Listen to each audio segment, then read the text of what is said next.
All right, if you're a parent or caregiver, you know this feeling all too well. You ask your child to do something and you just get nothing. It is so frustrating. So today, we're going to break down a whole new playbook for those moments. One that's not about winning a battle of wills, but about actually creating a moment of connection. Okay, let's dive right in. When a kid isn't listening, it really feels like a total breakdown. And our first instinct, it's usually just to get louder, right? But the real answer isn't about volume, it's about strategy. I mean, look at these ideas using humor, whispering, making it a game. So, what if we could just reframe the entire situation? So here's our game plan for this explainer. First, we'll talk about the listening challenge itself. Then, we'll get into the core philosophy here: connection over correction. From there, we're going to open up the coach's playbook, which is full of new strategies, see them in action, and then wrap it all up with the single most important takeaway. All right, first things first, let's just validate that feeling. When you ask for something and you're met with that wall of silence or just a flat no, it is so easy to feel like you're in a power struggle. It's that classic scenario, right?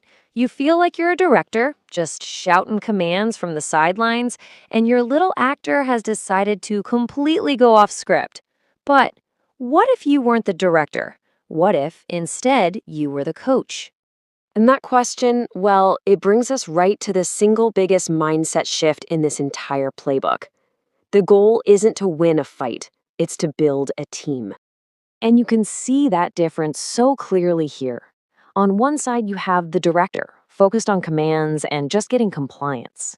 On the other side, you have the coach, who's all about inspiring the team and focusing on connection. One of these approaches creates resistance, and the other one, well, it creates a partnership.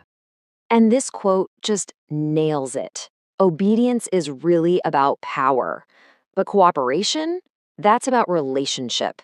When we invite our kids to cooperate, we're sending them a completely different message. We're telling them that they are a valued, important member of the team. Okay, so that sounds great in theory, but how do we actually do that? Well, let's get practical. It's time to open up the playbook and look at the specific tools you can start using, like today. First up, we have our plays for connection. You probably noticed the theme right away, right?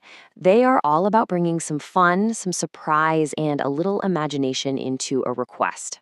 So instead of raising your voice, you drop it to a whisper. Instead of a command, you make it a silly challenge. It completely changes the energy of the whole interaction. But hey, let's be real. Not every situation is a game. Sometimes you just need clarity. And that is where the plays for clarity come in. These are direct, yeah, but they're not demanding. It's all about establishing boundaries and expectations in a calm, simple way. Now, this first then play is absolutely genius because of its simplicity.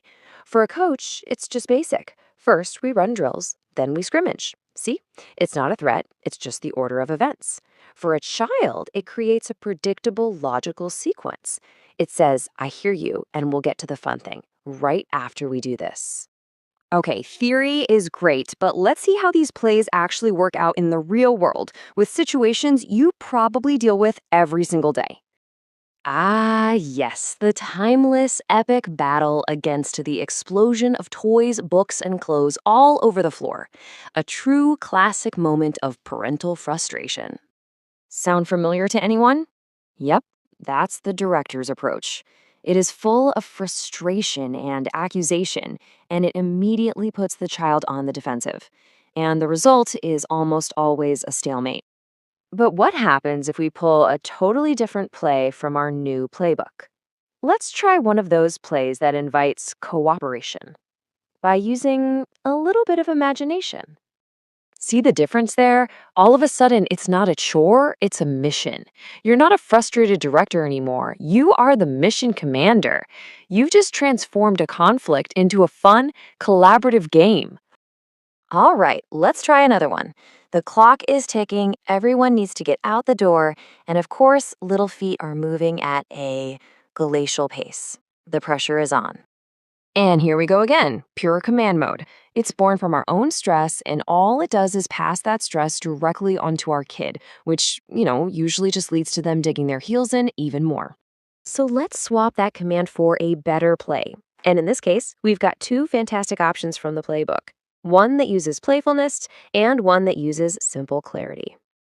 The playful challenge turns it into a race, tapping into a kid's natural love of games. The one-word reminder, delivered calmly, just cuts through the noise without a whole lecture. Both are way, way more effective at getting those shoes on and finally heading out the door. So, after looking at the problem, the philosophy, and all these practical plays, what is the one thing you need to remember? It's all about earning your badge as the team captain, not the drill sergeant.